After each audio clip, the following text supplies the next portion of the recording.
Good afternoon, everybody. A reminder to turn both your smart and your dumb phones off. It's my pleasure to introduce your speaker. John Baymore is, well, his reputation as a clay worker and as a teacher precedes him. But there's a lot more to John's life and lifestyle than that. John is a former professional drummer, having played the music circuit for many, many years as a pro. He is the highest certified level U.S. ski instructor. He is a master Japanese swordsman. And he also occupies a very, very special and very select group of Western, particularly American potters, whose work is not only accepted in Japan, but revered and sold and collected widely. He's a longtime practitioner of Japanese-style tea wares. We've been friends for many years. I can go on and on about the influence and the mentorship that John has bestowed on me in many different ways. And it's my honor to present John Baymore. Thank you, Stephen. Thank you very much, Stephen. If only half of that were true. Welcome, everybody, today here. My goal here is to share a little bit what I've learned over the years about making tea wares, and particularly Chawan, and maybe get us thinking along the lines of what it's like to be the host in a tea ceremony situation as we look at Chawan for actual tea ceremony. So the goal of this whole program is quite specific. It's about Chawan, or tea bowls for tea ceremony. And that's really specific in the sense that there's no rules if you're making a tea bowl for tea bowlness or sake or whatever, of something that's used for home use or outside of the tea room, or for other beverages, or for brewed teas, or for bourbon bowls, as we often call them. But when we get into formal tea ceremony, there's an awful lot of stuff which we might call baggage that probably goes with that. And if your intent is to make tea bowls that are able to be used easily by a host, then there's some rules, there's some ideas that need to underlie all of that to make a tea bowl into what we would call a Chawan.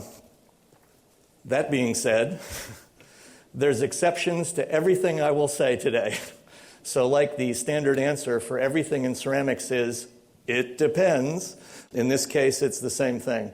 So every time I say something, you can probably find something that says, well, no, that doesn't fit that. So keep that in mind. I'm going to lightly touch on aesthetics toward the end. The focus here is going to be more on the idea of what it takes to perform in a tea ceremony setting, rather than necessarily the pure aesthetic aspects. So that's kind of going to be the focus here. Starting off, I want to play with semantics here. I've made a distinction in the title on this of what makes a tea bowl with a small t into a Chawan with a capital C. And that's sort of a little game here, and probably I have too much time on my hands. But sometimes it does matter, and specificity can be important. One aspect of this is a pet peeve of mine that I will address here. Every time I see a tea bowl show, and usually in the U.S. it's often labeled tea bowl as opposed to Chawan, I see a lot of forms which technically are yunomi, not tea bowls in any way, shape, or form. And I think some of the root of that comes from a bit of loss in translation. To really look at this, I want to go back to Japanese language as the root of just the term yunomi. If you look at the characters there, the kanji, which is where we go back to, the first character there in the word yunomi is yu, meaning hot water in Japanese. And the second part is a verb stem for to drink. So literally, the literal translation there is a hot water drink. Basically, Japanese is an interpreted language more than a translated language. That's why Google Translate gives you some very interesting things if you try and run Japanese through it. So we need to look at that as more of an interpretation of that. I think the best English language interpretation of that term is something like just simply cup, could be hot beverage cup, could even be teabowl. Lots of things are drunk out of a eunomi. The one thing that is tending never to really be drunk out of a eunomi is tea ceremony tea, which is a little bit different. Nowhere in that name of eunomi do we find that particular character, which is the character for tea. However, in the Chawan, we do find that there is a character for tea there. That first character is tea. It's the word for tea, and the second one is for bowl. So if we had to make a general distinction here, and this is one you can argue with a lot, eunomi tend to be a little taller than they are wide, and tea bowls tend to be a little wider than they are tall. And you can find exceptions to that in many ways. The Japanese classify Chawan in many, many different shapes, and we could spend all day just talking about that categorization. There are different forms, but the most common ones are the ones that I'm showing here that you see today in tea ceremony in most settings. Moving backwards a little bit, I want to touch on a few basics here for those who are not greatly familiar with tea ceremony. So, no matter how beautiful they are, such as this Matsuzaki Ken eunomi, we're not talking about those. We're definitely not talking about brewed tea. We're not talking about teapots in any way. And we're not even going there. Tea ceremony is about the preparing, serving, and the act of providing or giving and sharing powdered green tea with a guest. And the tea looks, if you're not familiar with it, sort of like either chrome oxide or green tempera paint. It is mixed with water in a bowl and mixed with a very delicate bamboo whisk. Depending upon the type of tea being prepared, it is either whisked aggressively or with some emphasis, or more blended gently. There are two types of tea. Most Westerners have only had the second type, unless you've been very lucky to have been involved in a full, real tea ceremony. Koicha, thick tea, is, as you can see there, really thick. Most people who have never had it kind of go, wow, when they drink it. The one you will usually experience is thin tea, the one at the bottom, which is whisked pretty aggressively, and the goal is to have the froth on the surface like you saw in that one picture. Robert Yellen is a noted expert on Japanese ceramics. He's probably the individual in Japan, English-speaking, that knows Japanese ceramics. And this is a quote of his from a newspaper called Japan Times. It's an English-language newspaper in Japan. And it kind of sums up, what a chawan is actually about. I love the title, simply some of the hardest works of pottery to create. That is because they are critiqued and evaluated to the nth degree when placed into a tea ceremony setting. Which brings us to some idea of evaluating chawan. And so let's go skiing. So how many people in here ski or snowboard? A lot of people. If you go to a ski area anywhere, the current system in the United States, and I assume it's similar in Europe, we rate relative difficulty ratings of terrain. So you have easiest terrain, more difficult terrain, most difficult terrain, and oh boy. The ones where Bodie Miller's okay, but nobody else is. And so I think we can use that same kind of idea thinking about chawan. And this takes out an idea of this is a good chawan, that's a bad chawan. Because what it's really looking at is, if I were a host, how easy is it for me, given my skill level, to use this in tea ceremony? And that's the crux of the matter. The black diamond or the double black diamond chawan can only really be used by somebody who's really skillful, because tea ceremony is performance art, and it's not just about the tea in the bowl, it's about the experience of the guest. And if I have a really hard time with all of these proscribed, choreographed movements, I kind of don't create the experience I want to create for my guests. So those those ratings come from a number of criteria. And one that's really important in Japanese culture is the expected. Japanese culture is about knowing what is going to happen. I know how you're going to respond. You know how I'm going to respond. We all know our place. There's a very famous saying, the nail that sticks up gets hammered down. Basically, Japanese culture is about the group. The group is more important than the individual.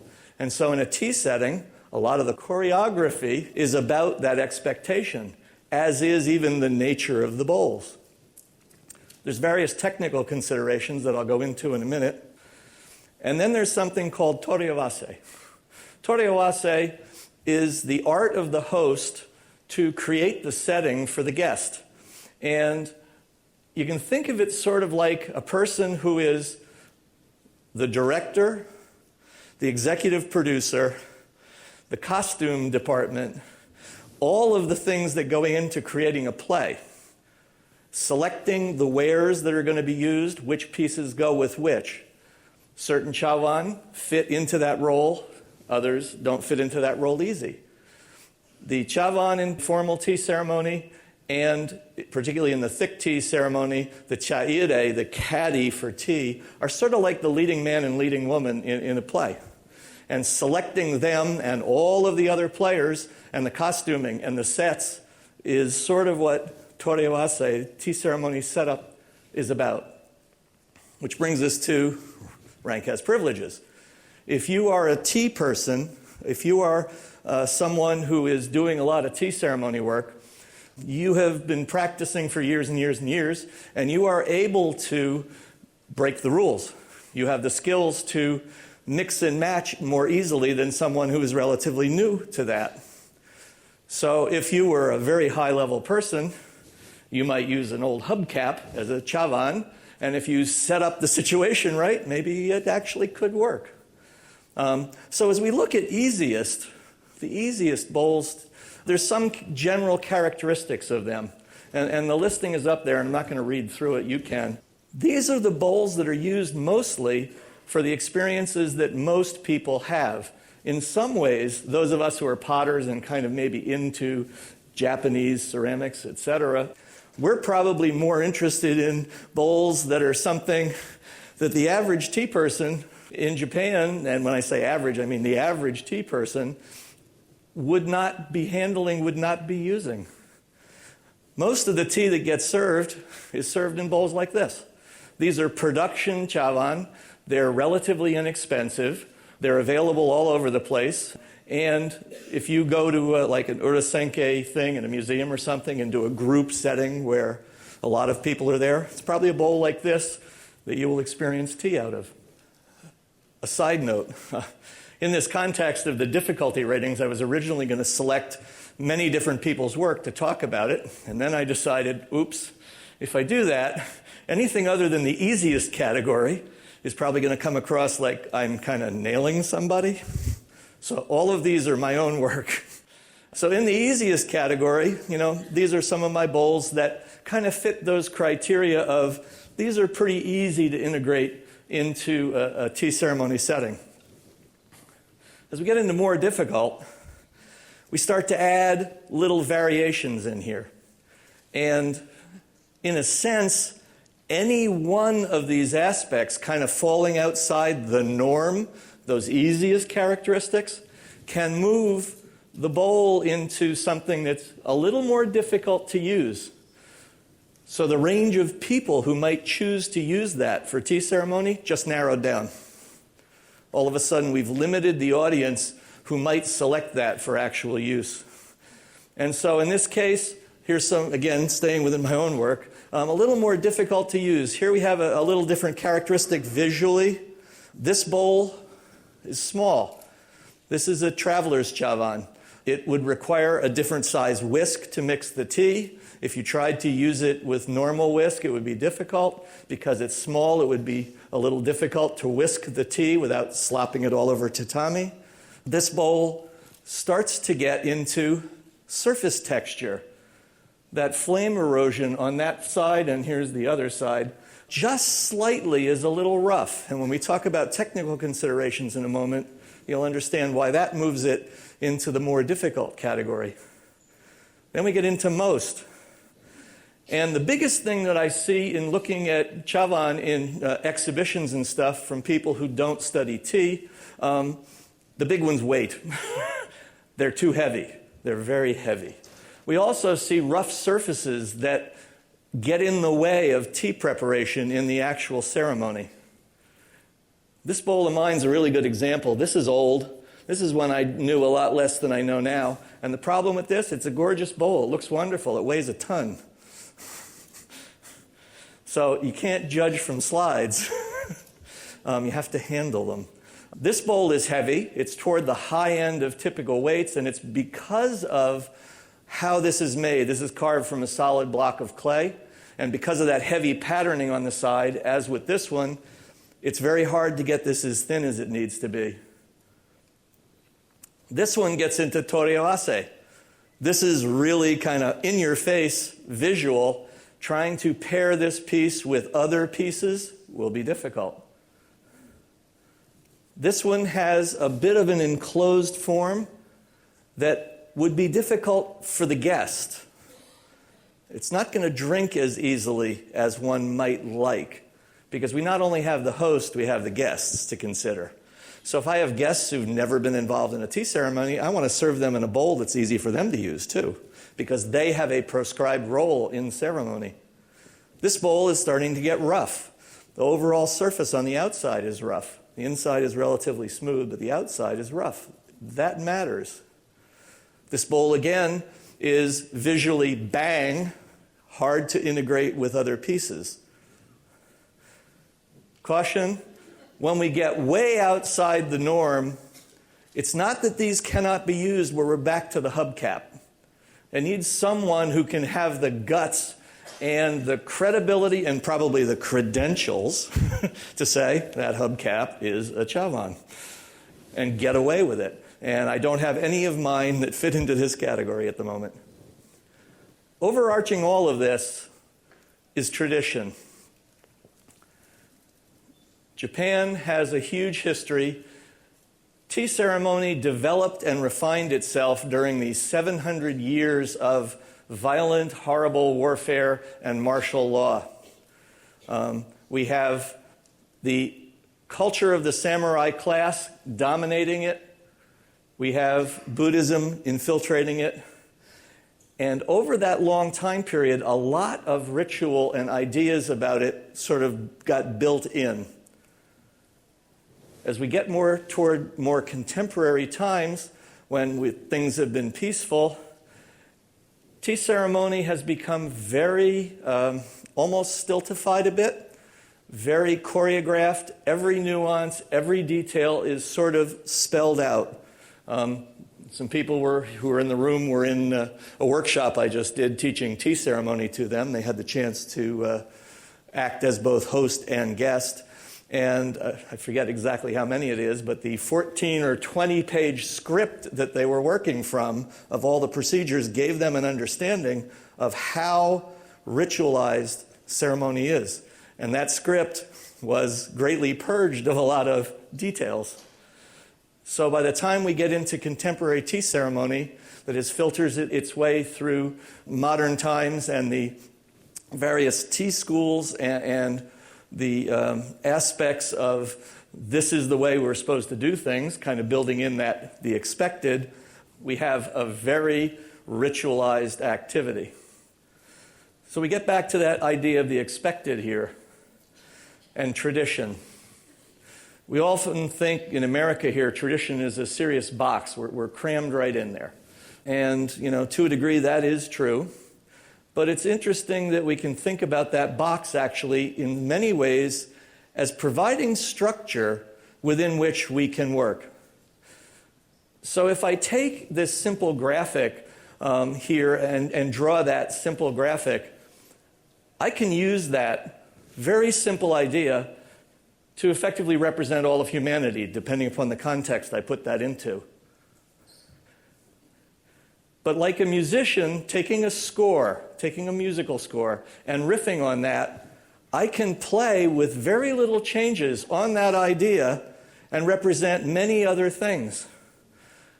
It doesn't take much. I'm still in the box, but I can play within that box to no end. And sort of other things there. So the Teabowl form, the accepted Teabowl form, can be very similar to that. I can do small things within that to change things. Little details. So rather than being totally limiting, it can actually be freeing because it gives me a context within which to work. It's basically endless. So what are the key considerations for Chawan? First one is size. There's a general size for Chawan, and it typically works out on the average to 13 by 8 centimeters. Or very close to that. Yes, there are smaller. Yes, there are larger. There are exceptions, and you can go on and on. Anybody familiar with that number? It turns out if you analyze a lot of the very famous Teabowls, which I've looked at the dimensions, it drops out to the golden mean. It drops out to the perfection relationship of mathematics and nature. So if you look at a lot of Teabowls, they sit right in there. Another reason for that dimension is the whisking process. Whisks are standardized size. It's the size that I need to whisk effectively in the bowl. Another reason is the general shape of the bowl needs to nestle into the hands. It needs to sit there as if you were kind of suddenly had a very small, like guinea pig or small animal that just sits in there beautifully. Next thing that's important, and this is one we often miss, is weight. In general, a lot of those bowls you see in pictures, unless you've handled them, they're very light. Even the gnarly, rugged-looking things, they're pretty darn light. The target's around a pound. Are there exceptions? Absolutely. So if you think about wet-clay relationship as you're making, which those who were in the workshop were there weighing them as they were working, in the carving format of making tea bowls, they're pretty darn light. Some of the Edo style are very, very light. A raku bowl starts off with about 1 kilogram of clay, and when it's carved away, fired, they're somewhere between 325 and 350 grams, well under a pound. Number 3 is balance, and this is critical. It needs to feel like it's centered around the center of mass in the middle of the bowl, right in the dead center, so that when I move it, it pivots around that point. It doesn't feel like when you turn it over that you're bringing the foot upward toward the top, that it just rotates naturally. And the fourth one is the interior surface, called mikomi. When I'm whisking tea, I don't want to destroy a horribly expensive bamboo fragile whisk thing. I also want to make sure I'm able to get all of the tea mixed up. There's nothing worse than getting a little pile of dry matcha powder on your tongue. It's a horrible experience. So I want to be careful that that area is relatively smooth and it relates to the whisk a bit. And also that those edges are not creased, so there's not a real hard right angle, or worse, less than a right angle. The whisk's tines are very fragile. If one were to break as you're whisking, it could be not good. Someone had experienced that in the workshop. Sometimes the transition between the exterior form and the interior form is different in order to make that curve on the inside work, but the outside doesn't match up, which then becomes a little bit of a problem relative to weight distribution. And so there's where the art of the potter starts to come in, that the outside and the inside don't match, but it's still centered balance-wise. The quality of the rim becomes really important. And yes, it's important about drinking. There's no question that, that contact with the lip thing is important. We have some of the actors here, by the way, in the room. And also, you never drink out of the front of the bowl, so the part that your lips contact where you would drink out of it after you turn it is important that it be there also. But there's other aspects about this, and one of them is during tea ceremony, there's a lot of ritual cleaning that goes on. And in the case of a chawan, that bowl gets wiped with a relatively fragile linen cloth that's folded and covers a large amount of that rim. It's rotated so it goes 3.5 turns in most traditions. So if that area is very rough, it's going to snag the cloth. So here I've got it held in the wrong hand for photographic reasons. This is an example. If you look at the surface in that area where that cloth is going to contact, it's not going to work very well. It's going to snag. As the host, I'll have a problem performing. I won't have that effortless performance. In the case of the guest, who after they drink, use a kashi, a paper from their obi, from their kimono where they keep it for this purpose, they have to wipe that rim too. Makes it difficult for the guest. The gripability of the foot. During a number of points in the ceremony, I need to be able to hold that bowl in a certain way. And that way is gripped between the 2 center fingers and the thumb. 2 center fingers under the foot, thumb on the rim. If that's not easily doable, I have a problem because I might drop it. Or, again, it's not going to look effortless. So here you can see aspects where that grip is happening. In most bowls, you also have something called a chadamari, the tea pool in the bottom.